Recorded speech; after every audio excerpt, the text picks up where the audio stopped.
Hello everyone, good morning. आज हम करेंगे analysis of chapter number 8 Kurukku by Bama MEG14 block 8। Okay, so इसमें हम करेंगे the beginning of this chapter demonstrates once again that the book is a series of reflections by Bama on her own life from childhood till a little after she left the convent. The order she joined had been founded by a woman who had loved the poor and the lowly and and had educated the children of the poor and helped them in their lives. Okay. However, the convent functioned with very different values. As the first sentence of this chapter should have alerted you, Bama's primary identity is as a Dalit and a woman from rural India. तो ये बोल रही हैं कि I was born in a small village as a Dalit girl.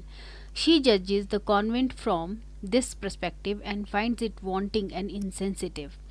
She finds a lavish lifestyle instead of the poverty that the church talks of, and the poverty that she had experienced in her life. She speaks of the strange, rich, and lavish meals, as also of the size of the buildings. The church seems far removed from the material reality of the life of her community that formed the largest part of the laity. She felt as out of place there as she would have in an upper caste home. On the top of that, the convent was extremely hierarchical.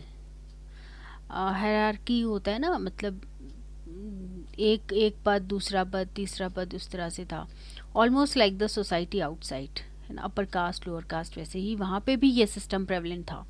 Apart from the intrigue and politics that ruled the place, Bama points out that sorry points out that till she took her vows, she had to run about a young child, dance to everyone's tunes, take upon yourself every manual task they pushed at you with their feet.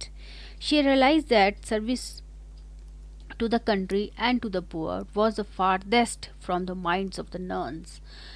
Okay, church valued wealth and influence among the upper castes. Bama says that even the school attached to the convent was no better. The token 4 or 5 poor children they took were a poor miserable lot, completely isolated from the rich brats.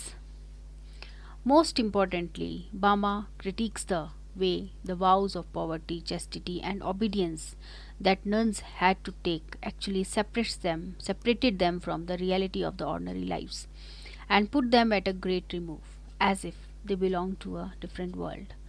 The convent was cut off from the social reality around and had no understanding of or sympathy for the poor. The nuns were trapped in comfort.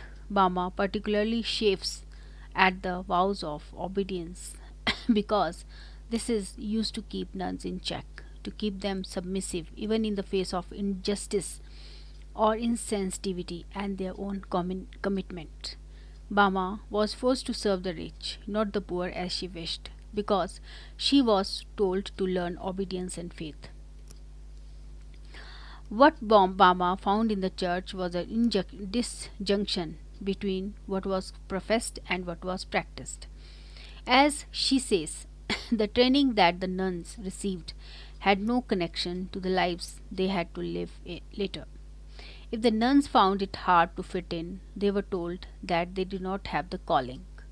As pointed out in the summary, Bama feels that the church had no connection with the lived reality in India.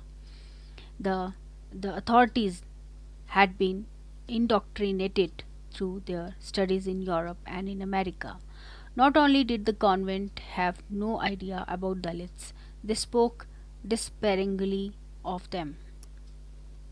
In fact, if they had to speak about something unpleasant or ugly, they tended to categorize it as Harijan.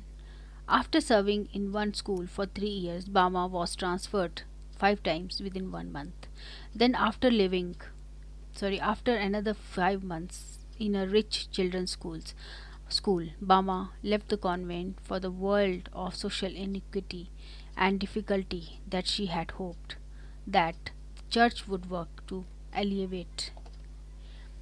This chapter reads like a brief summary of what we have already been told in other chapters. However, we should note that this particular reflection is focused and speaks of the authority of the church over its nuns and how the very Christian principles that are meant to motivate its good work among the people are used to course and govern those who have taken holy orders to serve the church and the people. Also notice how it is in this chapter that she spells out some of the opinions of other nuns about Dalits, quoting five statements about Dalits that were common within the convent. This is a hard hitting chapter on the vulgarization of values within the church and the impossibility of serving the people from within. अब हम conclusion part करेंगे. हम इसके last part में हैं अब. As we have seen, Bama's Kurukku is as much about her as it is about her community. Her gender and her religion are added factors in her sense of disenfranchisement as a Dalit. She writes as a Dalit woman about the experience of Dalit women in her works. Her gender complicates her Dalit identity as much as her Dalit identity complicates her position as a woman and a feminist. As a feminist, Karukku is a path-breaking work that explores the various facets of exploitation of Dalits, especially of pariahs जो होते हैं ना इन Tamil Nadu cast है, even within and by the church. One must remember a salient point about the conversion to other religion by Dalits. They usually convert as an entire community as a caste based in a certain locations. Hence, their identity as a caste is carried over, unfortunately, into the new religion. Equally, unfortunately, converts from the upper castes seem to carry their caste attitude into their new religious identity. Thus, caste practices and prejudices are found in all religions in India. Neither religion nor legal constitutional interventions seem to provide any answer to the Dalits. In an interview with Suchitra Bahal in the Hindu, Bama said that she began to write in 1992, the year she left the convent, because she felt a sense of total alienation from society. Because of 7 years I was within the convent premises and the lifestyle was different. And she said that when she came out, she was not able to fit into the society. She said that those were terribly painful moments for me and even for the next day. It was a question of how I am going to live, and that she felt that there was no hope of a future. It was then that she was filled with a great sense of nostalgia for her childhood days in the village. वो बोलती हैं कि I wanted to lead that life again. It was then that she took her friend's advice and began to write for herself and not for publication. She was initially hesitant to publish it because it was not only about me but my people, my family and my village. As a matter of fact, her own community was outraged for a while after the publication of the book. Kurukku created quite a stir in Tamil literary circles after publication. According to Bama, Karukku was radical because I have used the local dialect of the people and not the formalized text. It is a departure. It is a departure in Tamil literature. This is a departure in Tamil literature. Critics have agreed with her and actually criticized her for it. One can do no better than to quote Bama's English translator Lakshmi Holmstrom on Bama's use of the Tamil language. वो बोलती हैं कि Bama is doing something completely new in using the domestic or the colloquial regularly, मतलब जो आम भाषा है, as her medium for narration and even argument, not simply for reported speech. She uses the Dalit style of language which overturns the decorum and aesthetics of received upper caste Tamil. She breaks the rules of written grammar and spelling throughout, elides words and joins them differently. demanding a new and different pattern of reading. So, as you can see, this style is extremely difficult to translate into English, and the major stylistic devices is more or less lost in the English translation. तो इसमें बोला गया है कि जो उन्होंने तो बामा ने तो तमिल में लिखा था ना, लेकिन वो फिर उसको इंग्लिश में ट्रांसलेट करना जो है कोई आसान काम नहीं था. उसके बाद just wait. According to Sharan Kumar Limbale, Marathi Dalit writer, critic, and historian, Dalit literature is characterized by the three values of life: equality, freedom, and solidarity. And these values can be regarded as constituting the essence of beauty in Dalit literature. The literature of the oppressed is always a literature with a cause. As Bama says, the main aim of her writing is to share with people my experiences. I use writing as one of the weapons to fight for the rights of the unprivileged. This is done in the language of the oppressed people and in the language of the oral narrative, including turns of phrases and proverbs, folk songs, and other ritual songs of the people being represented. Little wonder that Bama was accused of using a coarse language unbecoming of a woman. In Bama's Karukku, the language has another interesting factor: the influence of the Catholic Church.